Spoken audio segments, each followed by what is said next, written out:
아멘. 함께 나눌 우리 하나님의 말씀입니다. 오늘은 두 군데의 말씀인데요. 창세기 5장 21절로 24절까지 말씀이고 히브리서 11장 5절로 6절까지의 말씀입니다.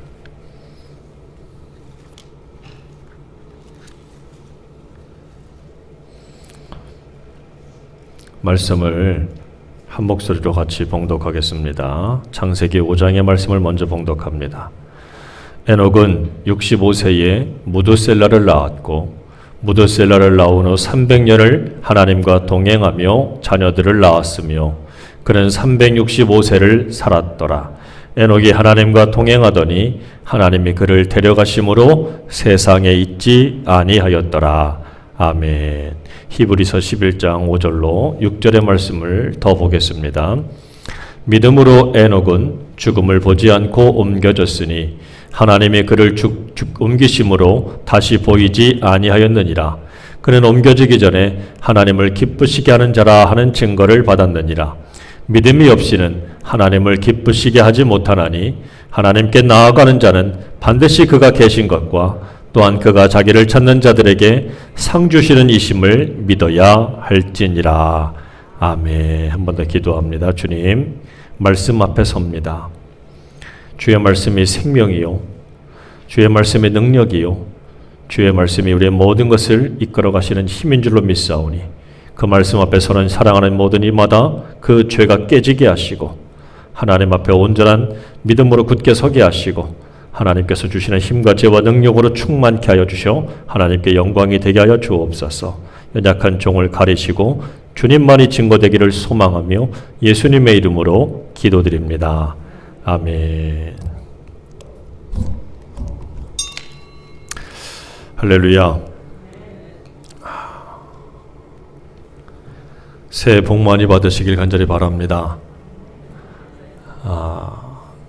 우리가 성구영신 예배를 못 드리고 오늘 이렇게 새해 첫 주 예배를 드린다고 말씀을 드렸고 이렇게 모였어요. 미처 다 하지 못했지만 우리 옆 사람하고 앞뒤로도 같이 인사 좀 나누겠습니다. 새해 복 많이 받으세요. 예, 그래요. 감사합니다. 여러분들은 새해에 무슨 소원이 있습니까? 새해 소원이 아마 다들 있을 거예요. 오늘 또 그걸 적어서 오신 분들도 분명히 계실 것 같은데 많은 소원들이 있겠지만 아마 모든 이 지구상에 있는 사람들의 소원이 아마 이거 아닌가 싶어요.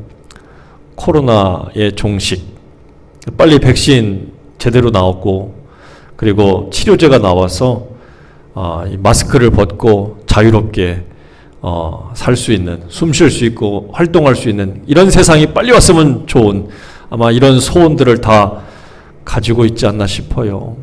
그리고 어떤 분들은 이 코로나가 빨리 사라지면은 이제 마스크 빨리 벗고 예전처럼 막 그냥 길거리에서 마음껏 숨 쉬고 사람을 마음껏 만나고 뭐 그냥 맛있는 것도 먹고 또 운동도 하고 막 이런 그 때로 돌아가고 싶은 소원들이 아마 코로나 이전으로 돌아가고 싶은 마음들이 간절할 것 같아요.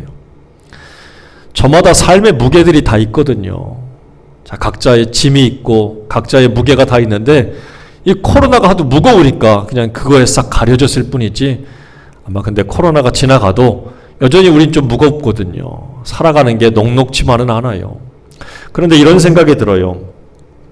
코로나 이전으로 돌아가면 다 좋기만 할까? 꼭 그렇지만은 않을 거예요. 근데 하도 이게 무거우니까 빨리 벗어 던지고 싶은 마음이 간절한 거지요. 그런데 그냥 무작정 코로나 이전으로만 돌아가면 다 좋을까? 저는 그렇지는 않다고 봐요. 하나님이 없는 그 이전으로 돌아가겠다? 내 마음대로 살던 그 이전으로 돌아가겠다? 내 멋대로 했던 그 이전으로 돌아가겠다? 이거는요, 오히려 더 지금 이 상황보다도 영적으로 보면 더 안 좋은 거예요. 우리가 정말 코로나 이전으로 돌아가야 되겠다라고 하는 것은 다른 게 아닙니다. 마스크를 벗고 뭘 하는 것은 더 하나님을 기쁘시게 하고 더 굳건한 믿음으로 하나님을 찬양하고 더 잘 믿기 위해서. 그렇죠? 더 잘 믿는다는 것은 사실은 코로나가 오든 오지 않든 크게 상관이 없는 거예요. 여러분, 우리가 새해를 소망하면서, 새해를 시작하면서 많은 소원들이 있겠지만 저는 새해를 맞이하면서 이런 소원을 가졌어요. 올해도 그 어떤 일이 있어도 나는 하나님하고 행복한 동행을 하고 싶다. 행복한 동행을 하고 싶다라는 게 소원이 됐어요. 그래서 오늘 여러분들께도 이 제목을 같이 좀 나누고 싶어요. 같이 합니다. 행복한 동행. 행복한 동행을 하고 싶은 거예요. 이게 우리의 새 소원이 되면 얼마나 좋을까. 이 성경에 보니까 오늘 우리가 읽은 본문에 보면 이 행복한 동행을 하는 사람을 소개하고 있지요. 바로 창세기 5장에 소개하고 있는 에녹이라는 분이에요. 에녹이라고 하는 분이 살았던 연수를 보면 365년을 살았는데 이분이 300년 동안, 즉 65세에 그의 아들 무두셀라를 낳고 무두셀라는 969년을 사셨던 분이에요. 근데 이분이 그 아들을 낳았던 그 시점이 65세인데 그 이후로 300년 동안 하나님과 동행하며 살았다라고 성경이 말씀하고 있어요. 300년 동안 하나님과 동행한 인물이 바로 이 에녹인데, 에녹이라고 하는 사람의 이름의 뜻을 가만히 보면 히브리어로 하노크라고 그래요. 하노크, 에녹. 봉헌하다, 교육하다, 가르치다, 전수자라는 뜻을 가지고 있어요. 봉헌하다, 하나님 앞에 드리는 거예요. 하나님의 말씀과 뜻을 가르치는 거예요. 그리고 그것을 전달해 주는 사람이 되어라 라고 하는, 그의 부친이 이제 이렇게 이름을 지어줬겠지요. 에녹은 그거 그대로 살았던 것 같아요. 이름대로 살았어요. 이름대로. 이름값을 했어요. 자, 그 이름을 가지고 살았던 에녹이 하나님과 무엇을 했느냐? 동행했다고 그러죠. 동행. 동행이라는 말은 히브리어 할라크라고 하는데요. 가다, 걷다, 나아가다, 살다, 올바르게 살다, 이런 뜻이 있어요. 이게 이제 에녹의 모습인데, 그의 이름 그대로 그는 하나님의 말씀과 뜻을 전하기 위해서 올바로 살았던 사람이라고 할 수 있어요. 자, 근데 그의 나이 65세에 무두셀라를 낳았죠. 무두셀라는 성경에서 가장 오랫동안 장수한 사람이에요. 그런데 그 무두셀라라고 하는 이름의 뜻이 바로 뭐냐? 창을 든 자라는 뜻이에요. 창을 들었다. 창을 들었다.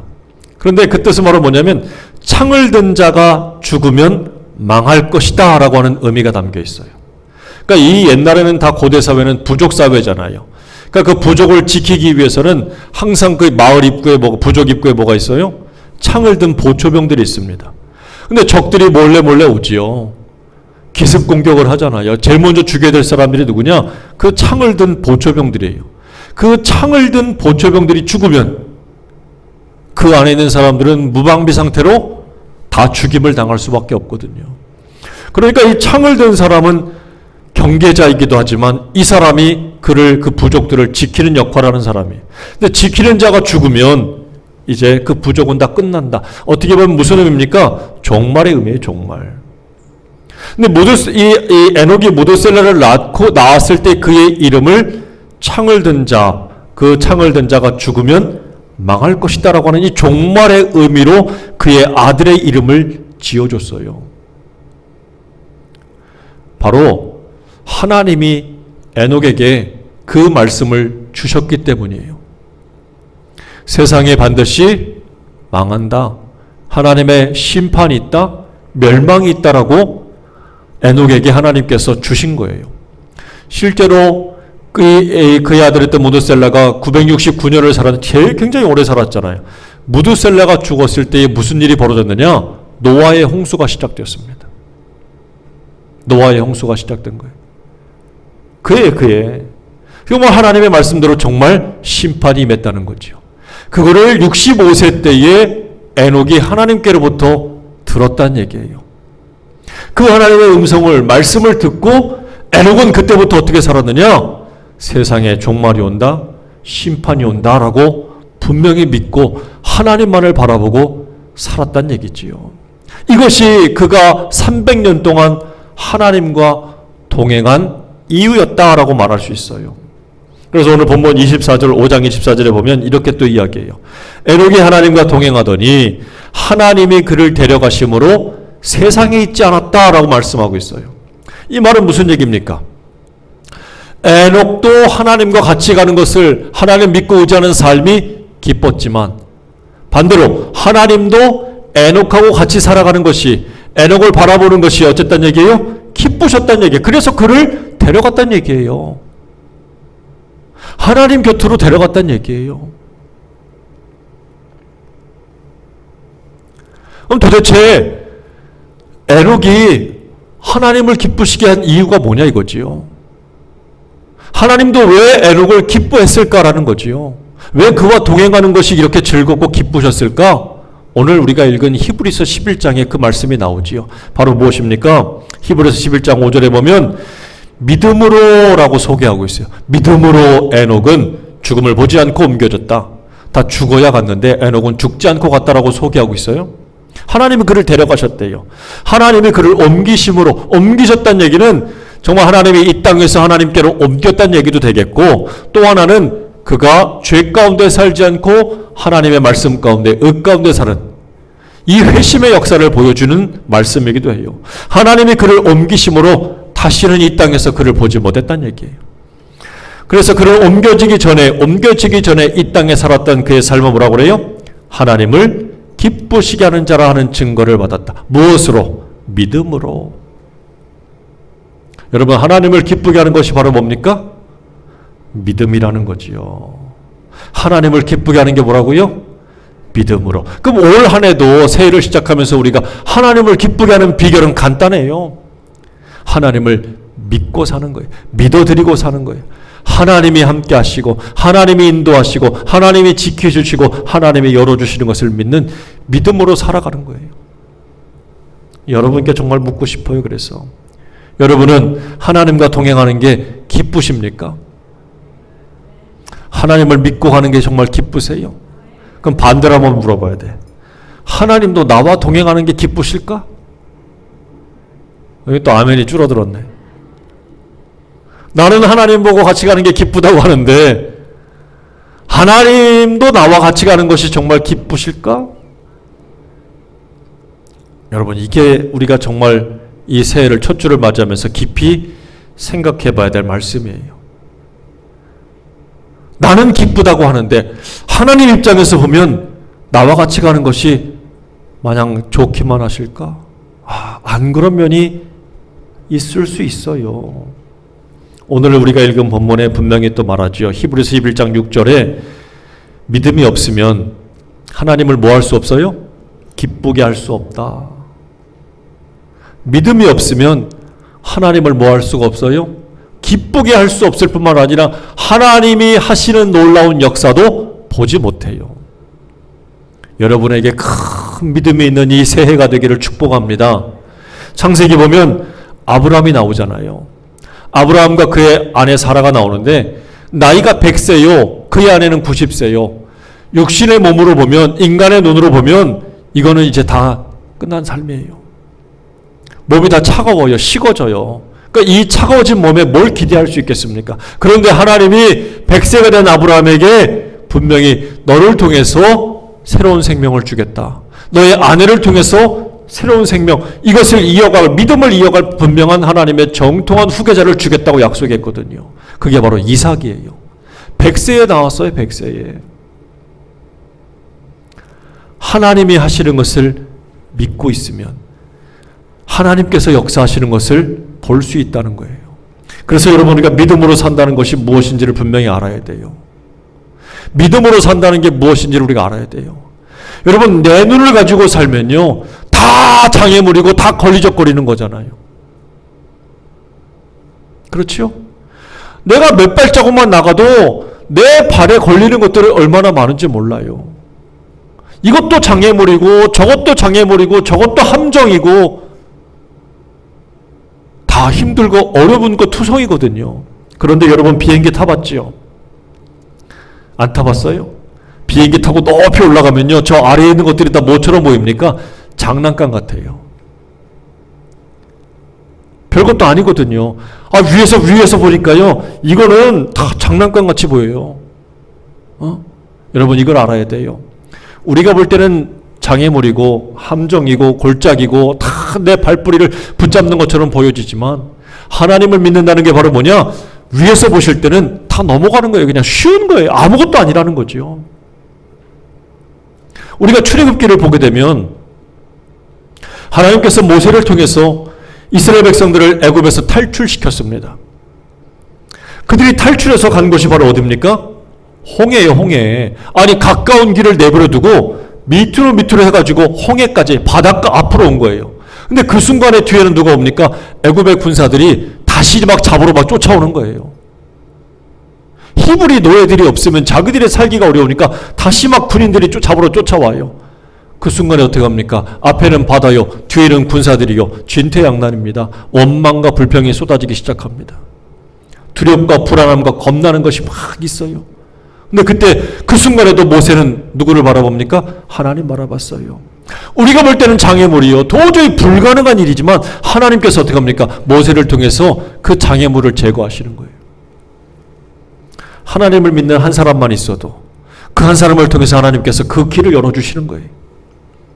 그 바다의 길이 열렸고 그들을 안전히 건너갔고 그 뒤를 따르던 문제였던 애굽의 군사들은 거기에서 죽고 말았어요.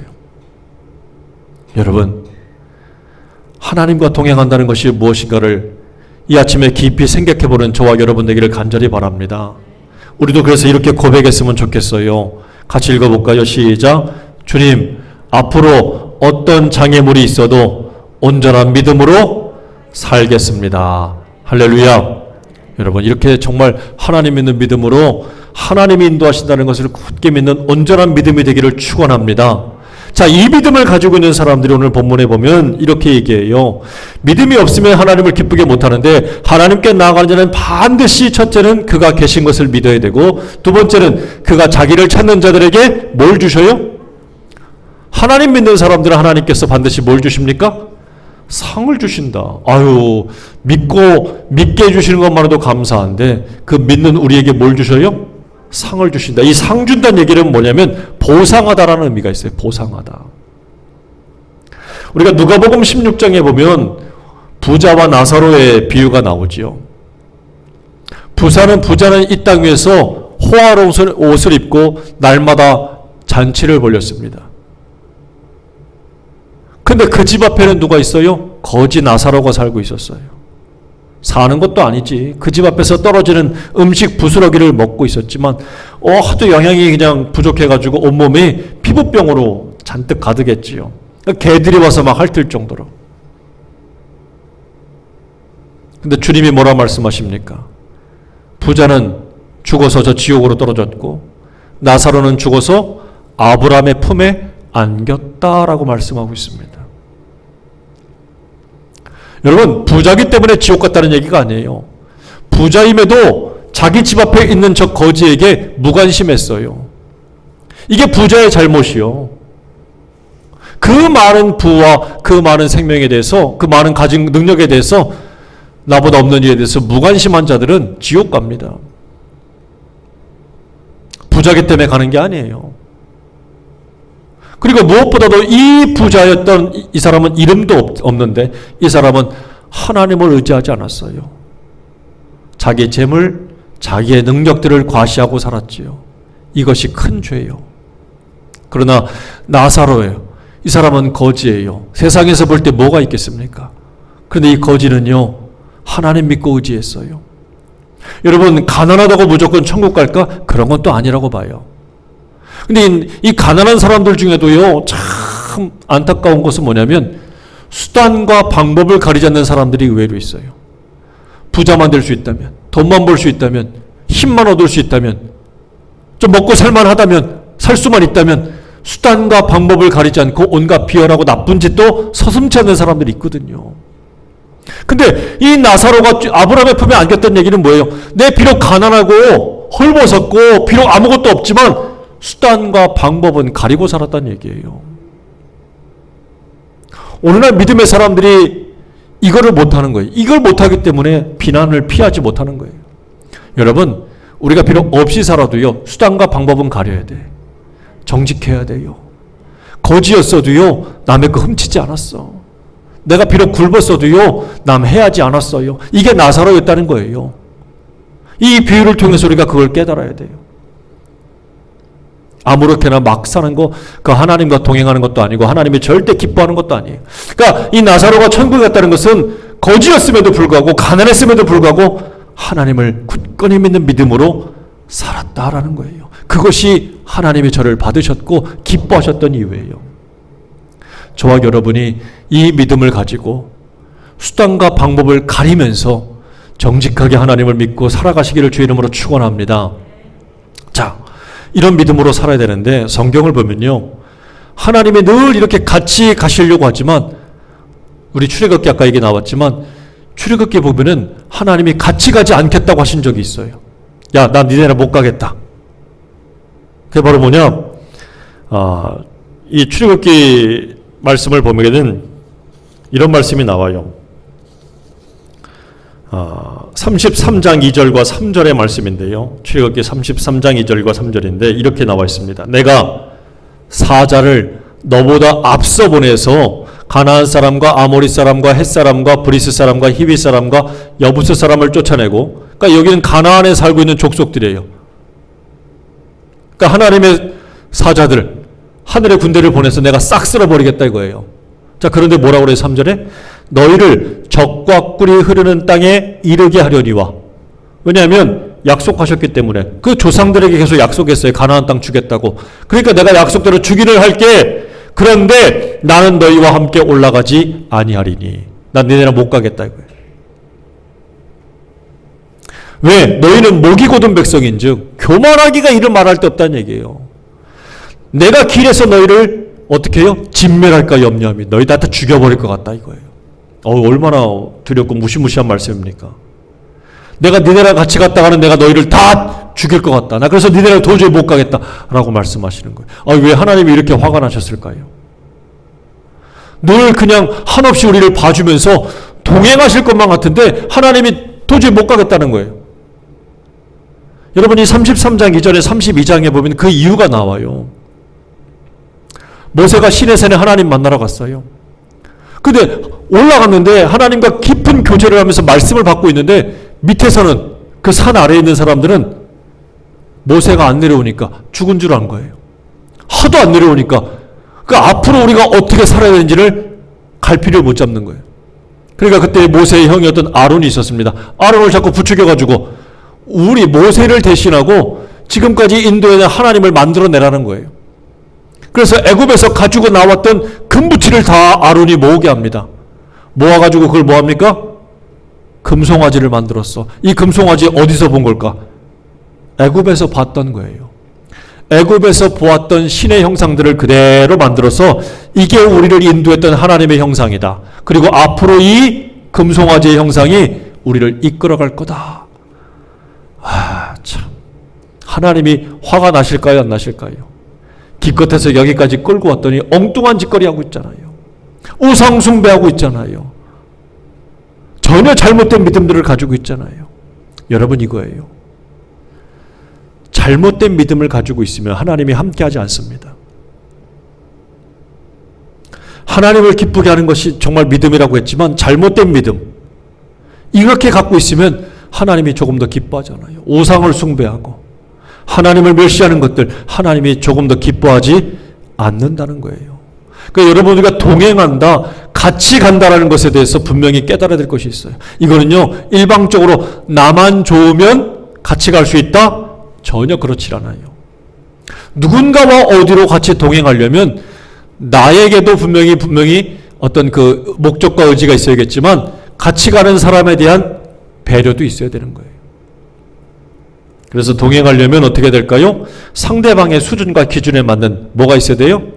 배려가 있어야지. 하나님에 대한 배려가 뭐예요? 그분이 계시고 그분이 하실 거라는 분명한 믿음이 있어야 되는 겁니다. 하나님은 거룩한데 자꾸 나는 죄만 들이밀어봐. 어떻게 할까요? 하나님이 기뻐하지 않는 일만 자꾸 해봐. 어떻게 될까요? 같이 갈까요? 못 가는 거예요. 그러니까 하나님이 나는 너희와 같이 가지 않겠다 이거예요. 교만하면 같이 못 가는 거예요. 죄악투성이는 같이 못 가는 거예요. 우상 숭배하면 같이 못 가는 거예요. 그러니까 하나님이 싫어하는 것들을 어떻게 해야 돼? 끊어야 되는 거예요. 이런 이야기가 있습니다. 소하고 사자하고 사랑을 해서 결혼을 했대. 그 사자가 정성을 다해서 사랑하는 소에게 최고의 대접을 했답니다. 피가 뚝뚝 떨어지는 아주 신선한 고기를 소에게 줬답니다. 맛있게 먹을까요? 못 먹겠지. 이번에는 거꾸로 했답니다. 소가 사랑하는 사자에게 정성을 다해서 최고의 맛있는 신선한 풀을 주었답니다. 사자가 먹을 수 있을까요? 못 먹더라는 거지요. 부부 생활을 자꾸 못하고 가정에서 부부 자식 간에도 힘들어진 이유 중에 하나 바로 뭡니까? 내 입장에서만 자꾸 얘기하는 거예요. 내 입장에서만 최고. 나는 최선을 다했어 이거예요. 내 수준이지 상대방의 수준과 기준에는 전혀 안 맞는 거예요. 그러니까 어떻게 됩니까?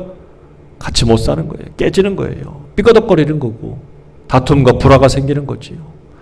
여러분 새해가 돼서 하나님과도 같이 가려면 하나님에 대한 배려도 있어야지. 하나님이 뭘 싫어하는지도 알고 있어야지요. 나아가서 가족들과 친구들과도 같이 가려면 상대방의 수준에도 좀 맞춰줘야지요. 그런 자세가 있어야 돼요. 그래서 여러분 그런 동행이야말로 행복하지 않겠습니까? 그런 동행이 돼야 돼요. 그렇다고 죄와 타협하고 적당히 좋은 게 좋은 거라고 그렇게 살라는 게 아니에요. 믿음 안에서 분명히 하나님이 기뻐하는 모습으로 굳게 서기를 간절히 바랍니다. 또 한 가지 생각해 볼 게 있어요. 하나님과 동행하면 누가 더 피곤할까? 누가 더 피곤할까요? 그런 생각해 봤어요. 하나님이 나랑 같이 가시겠다고 임마누엘 하나님이 함께 계신다고 자꾸 말씀하시는데 하나님 저랑 같이 가면 정말 괜찮으십니까? 제가 이렇게 물어본 적이 있어요. 근데 안 괜찮겠더라고. 목사가 그렇게 물어봐도요. 하나님 입장에서 보면 좀 피곤하실 것 같아요. 여러분 간단해요. 어른하고 아이하고 같이 손 붙잡고 걸어가면 누가 더 피곤할까? 어른이 피곤해요. 애가 뭐가 피곤해. 지가 가고 싶은 대로 막 가는데. 애는 지 눈에 보이는 것대로 막 가요. 그럼 어른은 어떻게 쫓아가서 막 잡아야지 거기 안 된다고 해주지 막. 그렇지 않습니까? 어른하고 아이하고 가면 어른이 더 피곤해요. 하나님하고 우리하고 가면 사실은 누가 더 피곤하시냐? 하나님이 더 피곤하시지. 수준이 안 맞잖아요. 지 눈에 보이는 것만 자꾸 막 하려고 그러고 가려고 그러고 그게 전부인 줄 알고 착각하고 사는 게 바로 우리의 모습이거든요. 사랑하는 여러분, 그래서 바라건대 우리가 작년보다 올해 더 바라야 될 소원이 있다면 바로 뭘까? 작년의 믿음보다 올해의 믿음이 좀 더 성숙해야 되지 않겠느냐라는 거예요. 더 성장하는 믿음이 되어야 하나님도 좀 덜 피곤하시지. 그렇지 않겠습니까? 여러분 히브리서 5장의 말씀 보면 13절에 이렇게 되어 있어요. 이는 젖을 먹는 자마다 뭐라고요? 어린아이니. 애는 젖밖에 못 먹지. 이쁘기는 하지만 그 아이를 데리고 안고 막 가려 얼마나 힘들겠어요. 팔 떨어지지. 그래서 어떡하랍니까? 14절에 보니까 단단한 음식은 장성한 자의 것이니. 장성한 자는 젖이 아니라 딱딱한 것도 먹을 수 있어요. 좀 걸리적거리고 힘들고 어려운 일도 해낼 수 있어요. 어린아이는 귀에 듣기 좋은 말만 자꾸 들으려고 그래요. 순한 거, 부드러운 거. 하지만 장성한 믿음인 사람은요, 웬만한 걸 들어도요, 다 사귀고요, 이겨낼 수 있다는 얘기예요. 신앙과 믿음도 똑같습니다. 어린아이의 믿음은 맨날 자기에게 좋은 것만 해달라고 달래달라고 그래요. 그런 아이예요. 그러나 장성하면요, 견뎌냅니다. 이겨냅니다. 버팁니다. 참아내요. 때로 그래서 하나님이 내게 안 좋은 말씀, 내가 감당하기 어려운 말씀들을 주셔도요, 장성한 믿음은 그걸 사깁니다. 하지만 어린아이는 내팽개치고 도망가지요. 못하겠다고. 그래서는 안 돼요, 여러분. 올 새해 여러분들이 가지는 소원 가운데 장성한 믿음들이 되시기를 주의 이름으로 축원합니다. 정말 큰 믿음들이 돼야 돼요. 그래야 하나님과 더 기쁘게, 더 가볍게, 더 신나고 행복하게 동행하는 사람들이 될 줄로 믿습니다. 저와 여러분이 그렇게 되시기를 주의 이름으로 축원합니다. 자, 그런데 마지막에 또 이런 생각을 해봅니다. 뭐냐면, 목사님, 모두가 다 하나님하고 동행하는 건 아니잖아요. 그렇지요? 이렇게 물어볼 수 있을 것 같아요. 아니, 당장 하나님하고 동행하지 않으면 우리가 망할까요? 여러분, 뭐 어떻게 생각하십니까? 하나님이 그렇게 동행하라. 에녹도 동행했다. 정말 이거 기쁨이다. 뭐 믿음이다. 이렇게 얘기하는데 하나님하고 동행 안 하면 그럼 망하는 건가요? 장차는 망하겠지만 지금 당장 망할까요? 잘 생각해 보세요. 안 망해요. 그런데 왜 굳이 하나님하고 동행하라고 하십니까? 뭐 망하지도 않을 건데 굳이 동행할 이유가 뭐가 있어요? 라고 대답할 수도 있어요. 여러분, 우리가 잘 생각해야 돼요. 왜 망하지 않느냐? 하나님의 은총이 있기 때문에 그래요. 그게 바로 뭐냐? 마태복음 5장 45절입니다. 같이 읽어봐요. 시작. 이같이 한즉 하늘에 계신 너희 아버지의 아들이 되리니 이는 하나님이 그 해를 악인과 선인에게 비추시며 비를 의로운 자와 불의한 자에게 내려주심이라. 하나님이 해를, 비를 누구에게 주셔요? 악한 사람에게도 주시고 선한 사람에게도 주신대요. 선한 사람에게만 골라주는 게 아니라 의로운 자에게만 골라주시는 게 아니라 불의한 자에게도 악한 자에게라도 하나님이 주신다는 얘기. 그러니까 망해요, 안 망해요? 안 망한다는 얘기예요. 이걸 뭐라고 그러냐? 일반적인 은총, 일반 은총이라고 그래요. 하나님이 이 땅에 살고 있는 모든 이들에게 골고루 베풀어 주시는 은총이 있어요. 그래서 이 땅에서 열심히 땀 흘려서 노력을 하면 그에 대한 대가도 될 수 있고 부한 자가 될 수도 있고 인기를 얻는 자가 될 수도 있고 권력을 얻는 자가 나올 수도 있는 거예요. 하나님 안 믿어도 이 땅에 내려지는 은총만으로도 잘 먹고 잘 살 수 있어요. 부자가 될 수 있어요. 그런데 결정적인 건 뭐냐? 하나님하고는 상관이 없다는 거예요. 여러분, 마귀가 노리는 게 뭔지 아십니까? 이 일반적인 내려진, 이 땅에 내려진 은총 안에서만 머물고 살라라고 하는 것이 마귀가 유혹하는 말이에요. 왜? 그래야 하나님을 못 보니까. 성경에는 그래서 이 일반적인 은총만 말하는 것이 아니에요. 이런 사람들은 하나님하고 결코 상관이 없어요. 하나님이 우리에게 다가오시는 것이 뭡니까? 특별한 은총이에요. 나 한 사람, 바로 나에게 오시는 그 만남을 말합니다. 그래서 성경에 보면 아브라함에게 찾아오시고 그 아들 이삭에게 찾아오시고 야곱에게 찾아오시고 다윗에게 찾아오시고 그 찾아오셔서 만나시는 거예요. 바로 그 수많은 사람들 중에서 나를 만나주시고 선택하시고 찾아오시는 그 하나님을 직접 만나는, 이건 다른 누구에게도 어떻게 못해요. 내가 만난 하나님을 직접 만나야 되는 것이 내가 하나님하고 상관 있는 사람이 된다는 사실입니다. 특별한 은총을 덧입어야 돼요. 우리가 하나님하고 동행하지 않아도요, 지금 당장 망하지 않지만 궁극적으로는 하나님하고 아무런 상관이 없는 사람이 되기 때문에 결국은 망합니다. 지금도 새해가 되면 사람들이 어디로 가요? 그렇게 못 가게 하는데도 바닷가에 가서 떠오르는 해를 보려고 그러죠. 왜? 그 이글이글 타오르는 뻘건 해를 보면서 막 소원 빌라고. 왜 해를 보고 빌어? 해를 만드시는 하나님 보고 빌어야 되는 거 아니에요? 일반적인 은총에 갇혀 있으면 그것을 그 너머에 계신 하나님을 못 보는 거예요. 여러분, 정말 내게 다가오시는 하나님을 만나시길 바랍니다.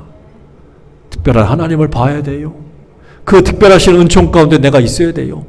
저와 여러분은 분명히 그것 가운데 있다는 사실을 굳건하게 믿으시길 바랍니다. 이렇게 하나님의 특별한 은총을 받으면요, 당장 뭐 세상이 바뀌어지고 내가 무슨 뭐 초능력이 생기고 뭐 요즘 말하는 슈퍼히어로 막 이런 영웅들이 되느냐? 그런 것도 아니라고요. 세상이 막 갑자기 뒤집어지고 바뀌어지고 막 이러는 게 아니에요. 여러분, 내가 특별한 하나님의 은총을 받고 하나님이 내게 오셨을 때 일어나는 변화는 다른 게 아니라 세상이 바뀌는 게 아니라 내가 바뀌어지는 거예요. 내가. 보는 눈이 바뀌어져요. 마음의 자세와 태도가 바뀌어져요. 그런 큰 믿음을 가지고 있었더니 사도 바울이 로마서 8장에 보면 뭐라고 고백한 줄 아십니까? 누가 우리를 그리스도의 사랑에서 끊으리요? 환난이나 공고나 박해나 기근이나 적신이나 위험이나 칼이나 그 뭐가 온들 하나님의 사랑에서 끊어버릴 게 없다라고 고백합니다. 그래서 살아도 주의 것이고 죽어도 주의 것이다. 이런 믿음에 담대한 고백을 하는 사람도 있다는 거예요.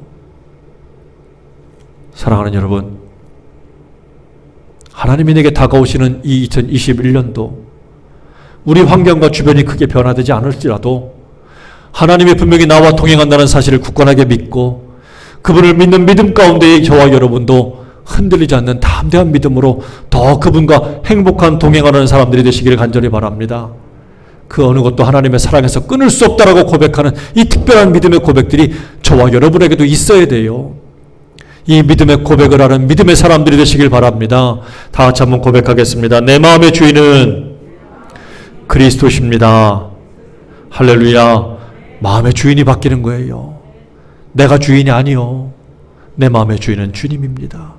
이 믿음을 가지고 나아갈 때 하나님이 저와 여러분과 동행하는 것을 기뻐하실 거고 그 기쁨의 동행은 놀라운 역사와 기적과 축복으로 나타날 것인 줄로 깨닫기를 간절히 바랍니다. 더 나아가서 여러분, 우리 이렇게 또 고백해야 돼요. 나는 혼자가 아닙니다. 좌우 옆을 보세요. 혼자 가는 게 아니에요. 같이 가는 거예요. 이래야 더 행복한 거예요. 믿음의 형제요, 믿음의 자매들이 같이 있다는 사실 때문에 우리는 더 힘을 얻어야 돼요. 같이 하나님과도 동행하지만 우리 믿음의 형제들, 믿음의 가족들과도 함께 동행해야 돼요. 오늘 성경에 나온 에녹은 300년간 하나님과 동행했대요. 에녹도 똑같이 생활을 해야 되는 사람입니다. 사회생활을 해야 되는데 이렇게 자기의 아들의 이름을 창을 든 자가 죽으면 세상이 망한다. 세상에 아들의 이름을 그렇게 지었어요. 그 사회생활하는데 이게 잘할 수 있을까요? 막대한 지장이 있었을 거예요. 에녹을 볼 때마다 그의 가족들을 볼 때마다 사람들이 했을 거예요. 뭐 아무 일도 없는데 쟤들은 참 유별난 애들이다. 뭐 저렇게 믿겠다고 교회를 맨날 다니냐고. 모든 생활에 에녹도 지치고 힘들고 막혔을 거예요. 에녹이라고 우리와 벌 달랐겠습니까? 똑같이 힘들고 어려운 삶을 살았겠지요. 하지만 에녹은 하나님과 300년 동안 동행하면서 기뻤다고 했습니다. 우리가 살 날이 새해가 밝았지만 우리가 앞으로 살 날이 얼마나 남았는지는 모릅니다. 그렇지요.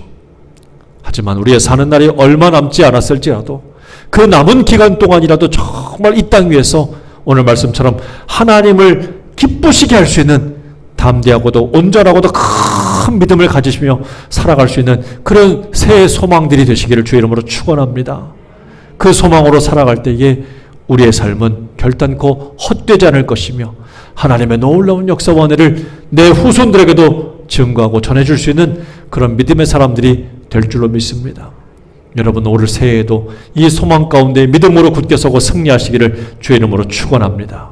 기도하겠습니다. 아버지 하나님 감사합니다. 많은 소원과 소망을 품고 살아가는 우리들이지만 이 새해만큼은 그 어느 때보다도 더 간절하게, 더 온전하게 주님을 믿는 믿음으로 살아갈 수 있기를 간절히 바랍니다. 이 믿음이 있어야 우리 하나님을 기쁘시게 한다라고 말씀했사오니 올 새해에는 또 우리가 남은 모든 인생에 정말 하나님을 기쁘시게 하는 담대한 믿음으로 살게 하시고 또 나와 동행하시는 우리 하나님도 기쁘게 할 수 있는 복된 새해 정말 사랑하는 성도들 다 되게 하여 주옵소서. 감사하고 예수님의 이름으로 기도드립니다. 아멘.